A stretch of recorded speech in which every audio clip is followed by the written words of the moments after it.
والصلاة والسلام على سيد المرسلين وعلى آله وصحبه أجمعين ومن تبعهم بإحسان إلى يوم الدين۔ سورۃ البقرہ کی آیت نمبر 186 میں اللہ رب العزت نے رمضان المبارک کے حوالے سے مسائل بیان فرمائے ہیں، پیچھے بھی اور اس کے بعد بھی۔ اس کے درمیان میں اللہ رب العزت نے ایک آیت کا ذکر فرمایا ہے، اس آیت کے حوالے سے انشاءاللہ آج ہم بات کریں گے۔ اللہ رب العزت فرماتے ہیں وَإِذَا سَأَلَكَ عِبَادِي عَنِّي فَإِنِّي قَرِيب، جب آپ سے میرے بندے میرے بارے میں سوال کریں، فَإِنِّي قَرِيب، تو بے شک میں بہت زیادہ قریب ہوں۔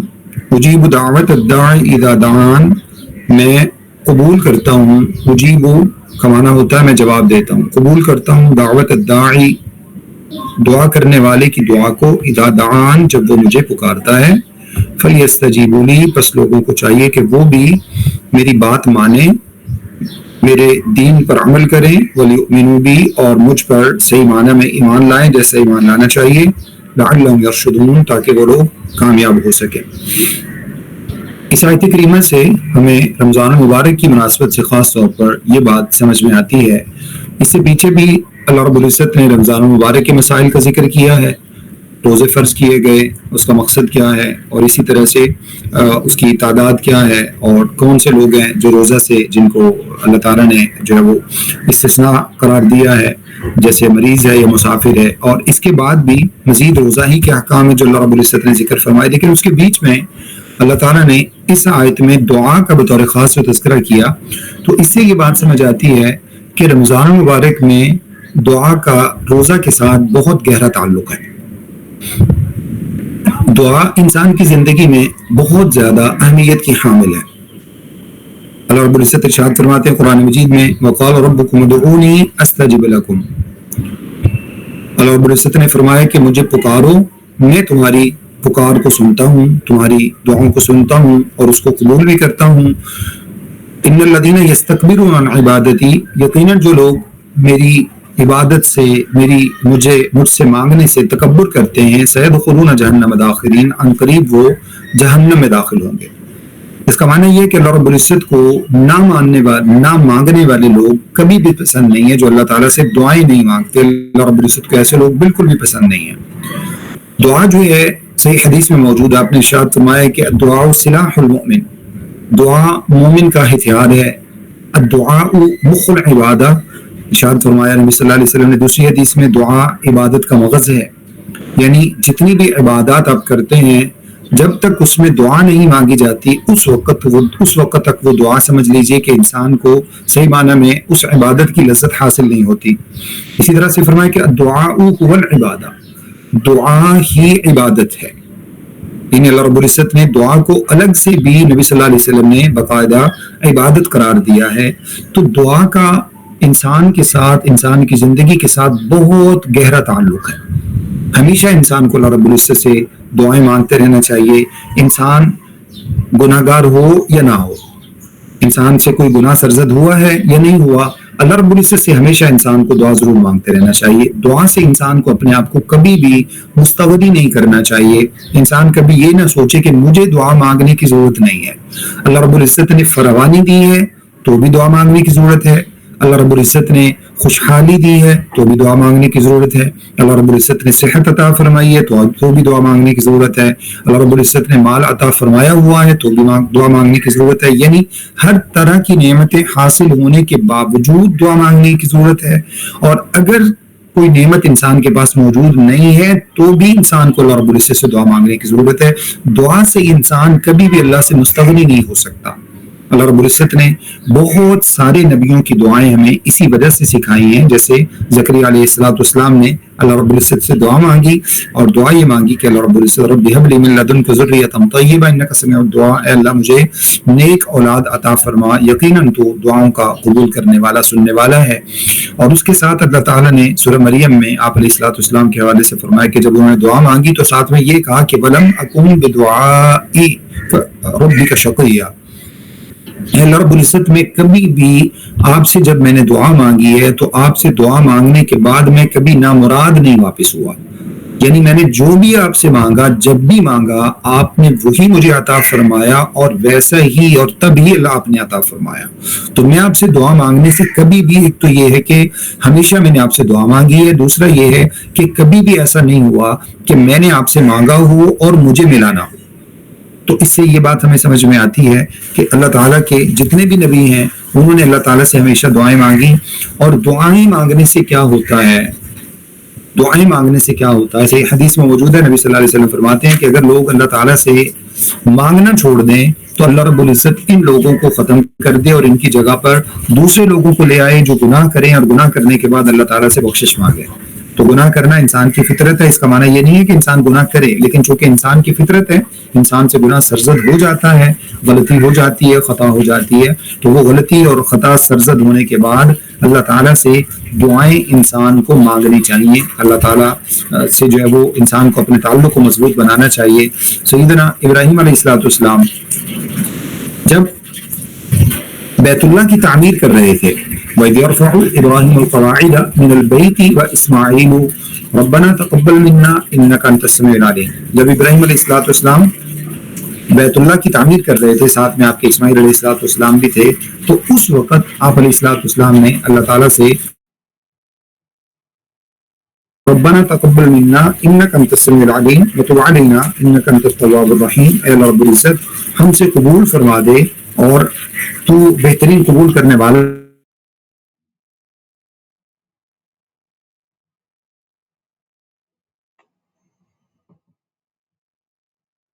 ہے، اور یقیناً تو اللہ رب العزت توبہ قبول اپنے فرما بردار بندے بنا دے۔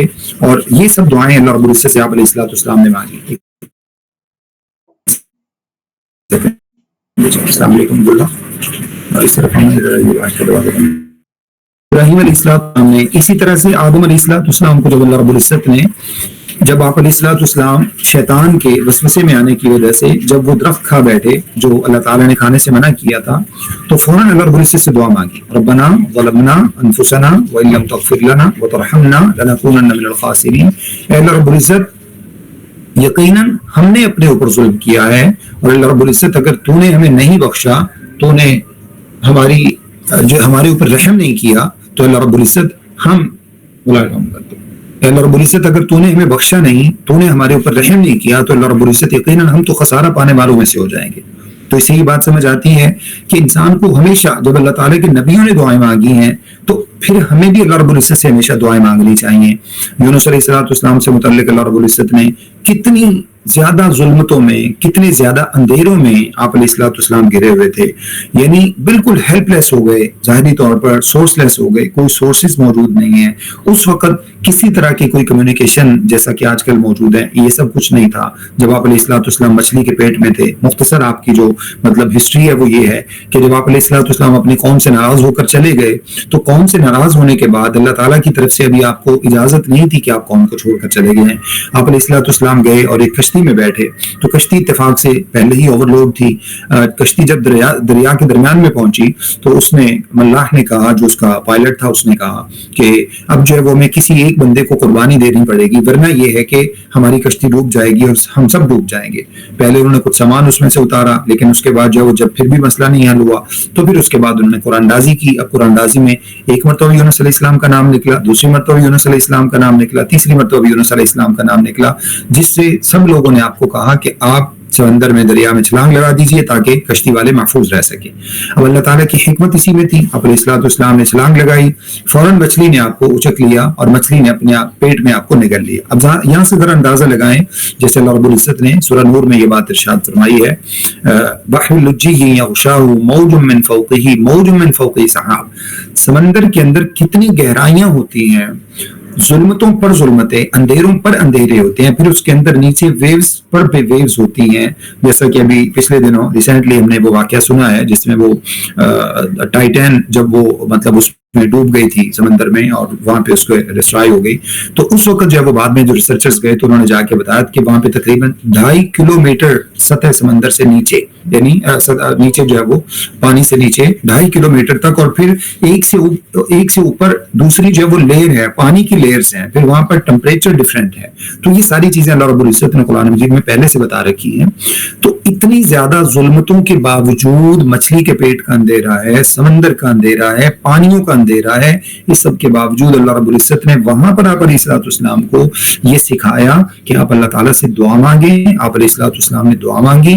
کیا دعا مانگی؟ لا الہ الا انت سبحانک انی کنت من الظالمین. اے اللہ رب العزت، یقیناً آپ پاکیزہ ذات ہیں، آپ ہی معبود ہیں، آپ کے سوا کسی کی عبادت نہیں کی جا سکتی، آپ پاکیزہ ہیں. اللہ رب العزت مجھ سے ہی اپنی جان پر ظلم ہوا ہے. اللہ رب العزت نے کیا کیا؟ فاستجبنا لہ. اللہ رب العزت فرماتے ہیں ہم نے آپ علیہ الصلوۃ والسلام کی دعا کو قبول کیا. دیگر انبیاء کی دعائیں ہیں، یوسف علیہ السلام کی دعا ہے، یعقوب علیہ السلام کی دعا ہے، ایوب علیہ الصلوۃ والسلام کی دعا ہے، ابراہیم علیہ الصلوۃ والسلام کی ہیں. یہ ساری دعائیں اللہ رب العزت نے ہمیں اس لیے سکھائی ہیں تاکہ ان دعاؤں کے ذریعے ہم بھی اللہ رب العزت سے مانگیں. اللہ تعالیٰ اپنے بندے کی دعاؤں کو قبول کرتا ہے، اور روزہ کی حالت میں مانگی جانے والی دعائیں، روزہ میں انسان اللہ تعالیٰ کے بہت قریب ہوتا ہے. بطور خاص اس میں بہت سارے ایسے مواقع ہیں جن مواقع پہ دعائیں مانگی جائیں تو اللہ رب العزت قبول فرماتے ہیں. بطور خاص حدیث میں موجود ہے کہ نبی صلی اللہ علیہ وسلم نے ارشاد فرمایا للصائم فرحتان. روزہ دار کے لیے 2 خوشیاں ہوتی ہیں، فرحت عند فطرہ و فرحت عند لقاء ربہ. ایک خوشی اس وقت ہوتی ہے جب انسان روزہ افطار کرتا ہے، اور دوسری خوشی اس وقت اس کو حاصل ہوگی جب اللہ رب العزت سے ملاقات کرے گا. تو اس کا معنی یہ ہے کہ افطار کے وقت انسان اللہ رب العزت سے بہت قریب ہوتا ہے، کیونکہ حدیث میں آپ نے فرمایا، جیسے ہم نے پچھلے درس میں ڈسکس کیا تھا، کہ اللہ فرماتے ہیں صوم لی وانا اجزی بھی، روزہ بندہ میرے لیے رکھتا ہے اور اس کا اجر میں ہی دے سکتا ہوں. اب یہ بندے اور اللہ تعالیٰ کا ایک راز اور سیکرٹ ہے. تو اس کی وجہ سے جب انسان افطار کے وقت میں ہوتا ہے تو اس وقت انسان اللہ تعالیٰ کے سامنے گویا کہ اس بات کا اظہار کر رہا ہوتا ہے کہ اللہ رب العزت میں نے سارا دن تیرے حکم کے مطابق اپنے آپ کو حلال چیزوں سے بھی روکے رکھا، حرام چیزوں سے بھی روکے رکھا، میں نے اپنے آپ کو گناہوں سے بچا کے رکھا. اے اللہ رب العزت، اب میں تیرے سامنے بیٹھا ہوں اور اب میں تجھ سے اجر کی امید رکھتا ہوں. تو اس اجر کی امید کے وقت انسان اللہ تعالیٰ سے جو بھی دعا مانگتا ہے، اللہ رب العزت کو اس کی دعا قبول، اللہ تعالیٰ کو اس کی دعا اچھی لگتی ہے، اور اللہ رب العزت اپنے بندے کی دعا کو قبول کرتا ہے. اسی طرح سے دعا کی قبولیت کے دیگر جو اوقات نبی صلی اللہ علیہ وسلم سے ثابت ہیں جس وقت میں دعائیں قبول ہوتی ہیں، بطور خاص جو ہے وہ سحری کے ٹائم پہ دعا قبول ہوتی ہے. سحری کے ٹائم کے بارے میں قرآن مجید میں اللہ رب العزت نے ارشاد فرمایا ہے وَبِالْأَسْحَارِ هُمْ يَسْتَغْفِرُونَ، اور سحری کے ٹائم پہ ایمان والے اللہ تعالیٰ سے دعائیں مانگتے ہیں.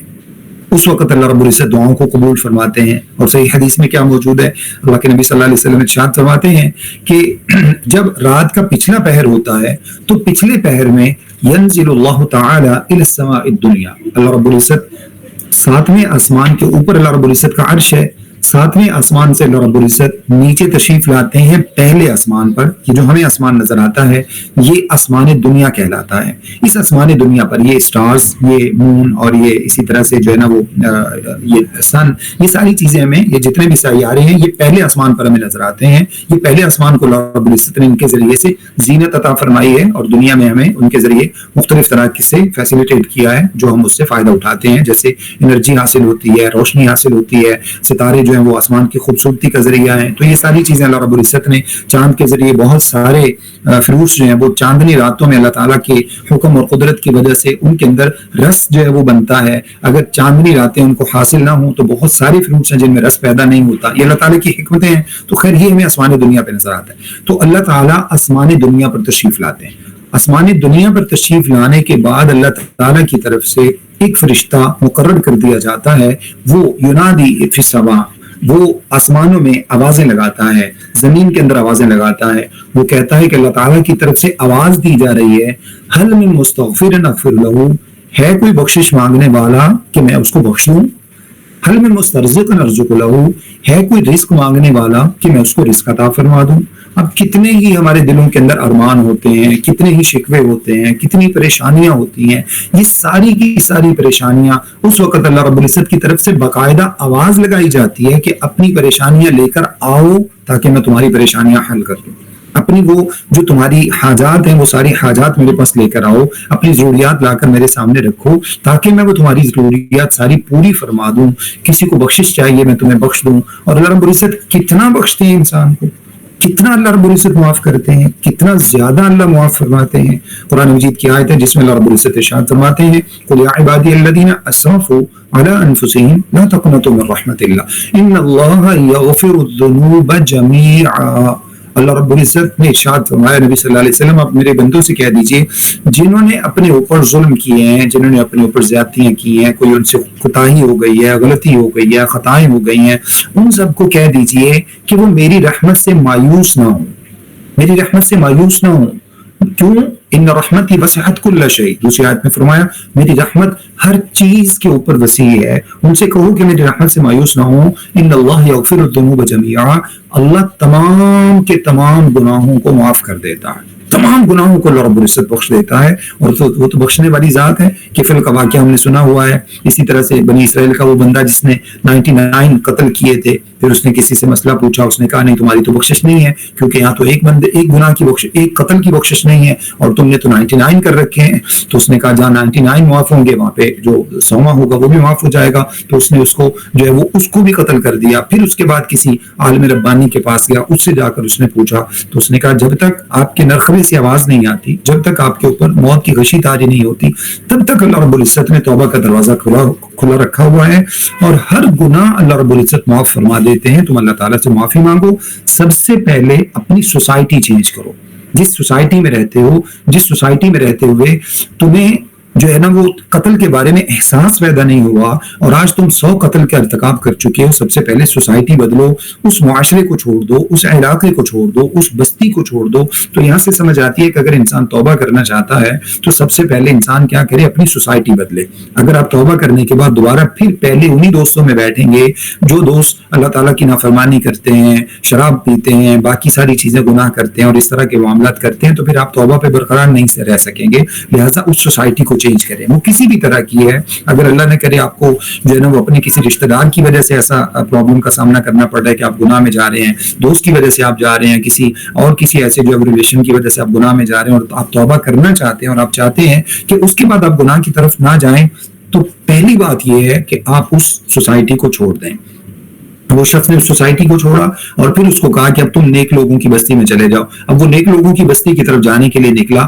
ابھی وہ رستے میں تھا اور ابھی گناہ گاروں کی بستی کے قریب تھا، نیک لوگوں کی بستی سے دور تھا. اللہ تعالیٰ کی طرف سے اس کا وقت آ گیا اور وہ شخص فوت ہو گیا. جیسے ہی وہ فوت ہوا، اب اللہ تعالیٰ کی طرف سے دونوں فرشتے، جنت کے فرشتے بھی حاضر ہوئے، جہنم کے فرشتے بھی آئے. جہنم کے فرشتے کہنے لگے کیونکہ یہ تو 100 لوگوں کا قاتل ہے، یہ تو کبھی بھی جنت میں نہیں جا سکتا، یہ تو جہنم میں ہی جانا اس کا ٹھہر چکا ہے. اور جو جنت والے فرشتے تھے وہ کہنے لگے کہ یہ اللہ کے سامنے توبہ کا ارادہ کر چکا تھا، یہ توبہ کر چکا تھا، یہ گناہ گاروں کی بستی کی طرف سے نیک لوگوں کی بستی کی طرف جا رہا تھا، اس وجہ سے اللہ تعالیٰ جو ہے وہ اپنے بندے کو معاف کرنے پر قادر ہیں، تو یہ جنت میں جائے گا. اب اللہ رب العزت نے یہ صرف ہمیں بتانے کے لیے سب کچھ کیا. اللہ رب العزت نے فرمایا کہ تم ایسا کرو کہ زمین کو میجر کر لو، زمین کی میجرمنٹ کر لو، جس طرف سے یہ زیادہ قریب ہوگا وہ والے فرشتے اس کو لے جائیں. انفیکٹ یہ تھا کہ وہ جہنم جو ہے وہ گناہ گاروں کی بستی کے زیادہ قریب تھا، نیک لوگوں کی بستی سے دور تھا. اللہ رب العزت نے زمین کو حکم دیا کہ وہ اپنی ڈائریکشن چینج کر لے. زمین نے اپنی ڈائریکشن بدل لی. جو گناہ گاروں کی طرف کم فاصلہ تھا وہ نیک لوگوں کی بستی کی طرف رہ گیا، جو زیادہ فاصلہ تھا نیک لوگوں کی بستی کی طرف کا وہ گناہ گاروں کی بستی کی طرف چلا گیا. جب انہوں نے میجر کیا تو وہ جنت کا مستحق قرار پایا. اللہ رب العزت نے اس طرح سے رستہ پیدا فرما کے اپنے بندے کو بخش دیا. تو جب انسان اللہ سے دعائیں مانگتا ہے تو اس طرح سے اللہ رب العزت اپنے بندوں کی دعاؤں کو قبول فرماتا ہے. قرآن مجید میں ایک آیت موجود ہے 20ویں پارے کی ابتدا میں. اللہ فرماتے ہیں امن یجیب المضطر اذا دعاہ ویکشف السوء ویجعلکم خلفاء الارض. ذرا یہ بتاؤ کون ہے جو مجبوروں کی دعاؤں کو سنتا ہے؟ امن یجیب المضطر، جب مجبور اس کو پکارتے ہیں، کوئی کسی کے ظلم کا ستایا ہوا، کوئی کسی کے جو ہے نا وہ دیگر معاملات کا ستایا ہوا، کسی نے کسی کو مارا ہوا، کوئی کسی کے اوپر کیا ظلم ہو چکا ہے، کوئی جنگی مظالم کا شکار ہے، کوئی مالی مظالم کا شکار ہے، کوئی جو ہے نا وہ جھوٹے کیسز کا شکار ہے،